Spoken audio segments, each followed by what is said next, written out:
Hi, I'm Dr. J for Modern Statistics. In this short video, I demonstrate the procedure for preparing and running an independent samples t-test, which is one of the three types of t-tests available in SPSS, and describe and interpret key components in the output. First, when do we use this technique? Well, we use it when we want to compare the mean scores of two different groups of people or two different conditions.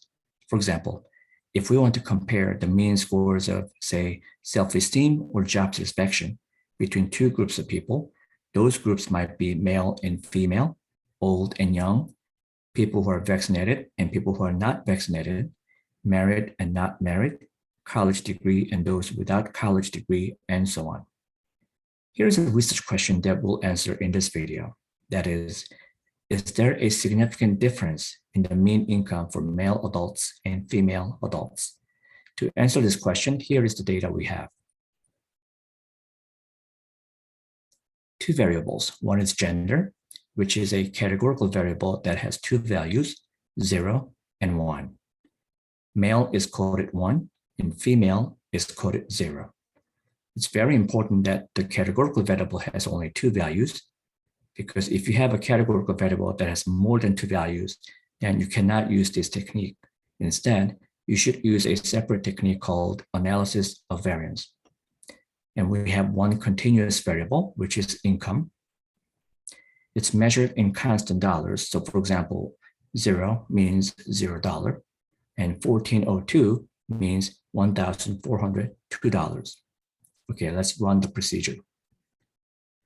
First, go to Analyze, and on the drop-down menu, select Compare Means, and select Independent Samples T-Test. Now, move our dependent variable income to where it says Test Variable, and move our independent variable, a categorical variable, gender, to where it says Grouping Variable. When you do that, you'll notice the two question marks. SPSS is asking you how the two values are coded in the data. Remember that the variable gender is coded 1 for male and 0 for female.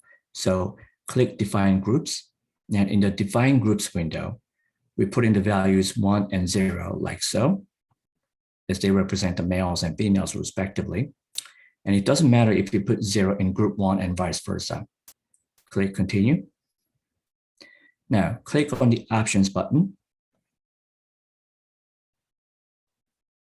The latest version of SPSS now has this option to choose the percentage for your confidence interval, which is nice to have. We'll just leave it as it is at 95%. Click Continue to get out and click OK to run the procedure. Your SPSS output will have three tables. Let's look at the first one called Group Statistics. Nothing exciting about this table. We are just checking basic information about the data and making sure that we don't see anything funny here. This table gives us the mean and standard deviation, standard error of the mean, and the number of people in each group. For now, it looks like based on this sample, the average income appears to be higher for male, with a standard deviation of 41,199.961. So the mean is definitely higher for male, but there is a higher dispersion from the individual data values to the mean compared to the dispersion for female. And as for the standard error of the mean, which measures how much discrepancy there is likely to be in a sample's mean compared to the population mean, the discrepancy is higher for males than it is for females. As a standard error of the mean describes how precise the mean of the sample is as a potential estimate of the true mean of the population. And since the standard error of the mean for male income is quite a bit higher compared to the standard error of the mean for female, it remains to be seen whether the difference in average income is truly statistically different between male and female. Now, let's look at the second table. The first part of the independent samples test table shows you the results of the Levine's test for equality of variances. The Levine's test examines the null hypothesis that the variation of income for males and females is the same. If the significance value for Levine's test is greater than 0.05, then we cannot reject the null hypothesis as the variation for both groups is the same. So in that case, we would use the results in the first line. However, the significance value in our example is less than 0.05. This means that the assumption of equal variances for the two groups is violated. So we'll simply use results on the second line, where it says equal variances not assumed. The next step is to assess differences between the two groups. To find out whether the differences in average income between males and females are statistically significant, we look at the column under significance labeled two-sided P, which shows whether this result happened due to random chance.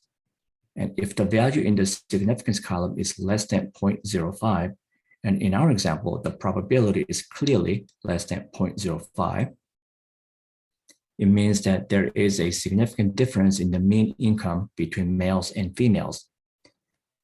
In layman's terms, it means that the probability that this difference occurred purely due to random chance is too low, clearly less than 5%, that we can then reject the null hypothesis and claim that there is a genuine difference. Now, one thing to note here is that if we were to draw another sample and does the exact same test as we did here, then the exact mean difference will probably be at least slightly different than the mean difference observed here. Then you might wonder, well, what range of mean difference values can we expect to observe if we were to draw the sample over and over and over again, like say 100 times? The answer is given at the column labeled 95% confidence interval of the difference. It shows that if we were to draw the samples 100 times, then 95% of the time, the mean differences in income between males and females will range between these two numbers, $10,731 to $18,598. Now, the question that remains will be this: how much of the mean income difference between males and females is really because of its gender? In other words, how much of the proportion of variance in the dependent variable, the income, can be explained by the independent variable, the gender? Let's look at the last table to answer this question. The latest version of SPSS calculates an effect size and provides several effect sizes. Effect size statistics provide an indication of the magnitude of the differences by group in addition to knowing whether the difference could have occurred by chance alone. A number of different effect size statistics can be conducted and SPSS provides several here. Now, if I were to pick the most commonly used effect size statistics, one of them would be Cohen's d, which calculates the difference between the two groups in terms of standard deviation units. However, I personally don't like any of the three listed here because I can't describe those numbers in percentage term. So my personal favorite is ETA squared, which is not automatically calculated in SPSS. Now, the formula to calculate ETA squared is simple. You plug in the t-score, the t-statistic, and sample size for each group. Now, these numbers are provided from Table 1 and Table 2. So the t-statistic can be found in the second table, which is 7.315. Remember that since the variance for the two groups is not the same, we are using the numbers in the second row. And N1 and N2 are the numbers of cases for each group, and they're found in group statistics table. Now plug those numbers into the formula like so. Then we have ETA squared equals 0.037. Now to express this as a percentage, simply multiply it by 100, and we get 3.78% of the variance in income being explained by the gender variable. This concludes our video on running and interpreting independent samples t-test using SPSS. I hope this video was helpful. Thank you. I'll see you next time.